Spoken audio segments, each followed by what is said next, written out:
Se eu te perguntar agora sobre as suas memórias do Rio de Janeiro e você não é um carioca, com certeza você vai se lembrar das novelas do Manuel Carlos. Isso eu não tenho dúvidas.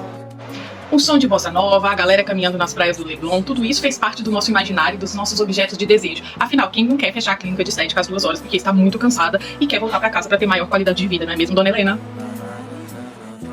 Além do cenário ser sempre o Leblon e aquele clima de bossa nova, outra característica muito importante das novelas do Manuel Carlos são as protagonistas helenas, que são mulheres fortes, mulheres mais vividas e que trazem muita força de viver, muita força de vontade para superar todos os seus problemas do dia a dia. Inclusive, se você puxar na sua memória, quantas protagonistas da idade das helenas você vai se recordar? Vamos, tô te dando um tempo. Ok, você deve ter lembrado de Tieta, que também é uma puta de uma protagonista muito boa, né, gente? Acontece que, para além de tornar o Rio de Janeiro o local mais cool, mais maravilhoso do mundo no imaginário de seus telespectadores, o Manuel Carlos também trouxe essa identidade dessa Helena. Só que a gente tem que entender uma coisa: essas Helenas geralmente não são protagonistas individuais, como geralmente acontece com as protagonistas mais jovens. Frequentemente, nas novelas do Maneco, elas dividem o seu protagonismo com outros personagens que têm menos idade.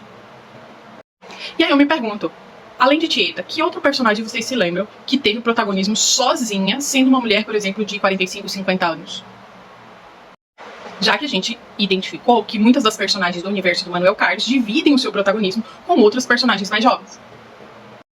No universo das novelas latinas, a gente tem um caso de uma história que tem sido adaptada e readaptada, adaptada e readaptada, readaptada 1000 vezes, que é a história Senhora Isabel, que é uma história colombiana.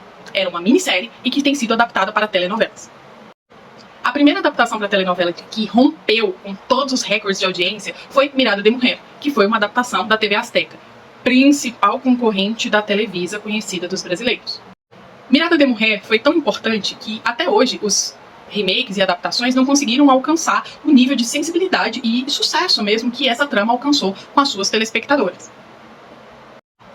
E essa história é pouco conhecida aqui no Brasil. No entanto, a sua adaptação fez muito sucesso em uma transmissão aqui no recente do SBT, que é Se Nos Deixam, que inclusive o ator protagonista é brasileiro. E a novela já tinha potencial para se tornar uma querida dos brasileiros, porque trouxe no elenco a nossa amada Gabriela Spanik como uma das melhores amigas da protagonista. Para além do mundo das Helenas, então a gente tem outros protagonistas com mais de 40 anos. E como se dá a história delas? É da mesma forma que as jovens, as mulheres de 40 anos, como elas são retratadas nessas telenovelas. Mirada de Mujer, especificamente, traz a história de uma maneira um pouco diferente do que o melodrama clássico. E o melodrama clássico, gente, são essas novelas que a gente conhece e caracteriza como novelas mexicanas, né, que são as novelas chamadas novelas rosa. Bom, ela traz uma perspectiva um pouco mais sensível e delicada desse crescimento pessoal da mulher, que é a protagonista. E ela traz um apaixonar-se e um desapaixonar-se também dessa mulher. E é interessante porque as personagens, que são as melhores amigas, têm problemas e dilemas que são muito interessantes e são muito pertinentes para a discussão entre mulheres.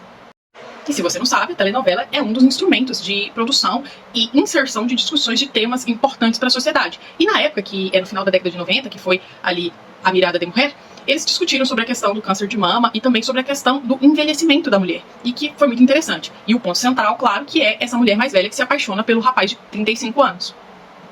Na versão que a gente conhece, que é o Se Nos Deixa, houve uma discussão, né, sobre violência doméstica e sobre o Alzheimer, que também foi muito interessante. Só que essas novelas têm a mesma história, mas são totalmente diferentes quanto à abordagem. E da mesma maneira com que as Helenas do Manuel Carlos estão ambientadas no mesmo universo, né, do Leblon, do Rio de Janeiro, com as mesmas músicas e muitas vezes com os mesmos galãs, e sempre rivalizando com a Lília Cabral, e elas são totalmente diferentes, Mirada de Mujer e Se Nos Deixam também são representações diferentes de Senhora Isabel. E nos apresentam discussões e perspectivas diferentes dessa mulher de 50 anos. Se você gosta de novela, fofoca e de análises sociológicas, por que não? Eu sou a Gabriela Andrade, sou quase doutora em Sociologia pela Universidade de Brasília. E sim, eu estudo o impacto das telenovelas na nossa sociedade. Se você quer saber mais sobre as protagonistas de 50 anos, sobre as versões de Senhora Isabel e também sobre o universo mágico criado por Manuel Carlos e o impacto disso na sociedade brasileira, me siga, porque aqui nós teremos vídeos sobre esses temas. Esses 3 temas especificamente, inclusive. Acompanha que logo logo você vai saber.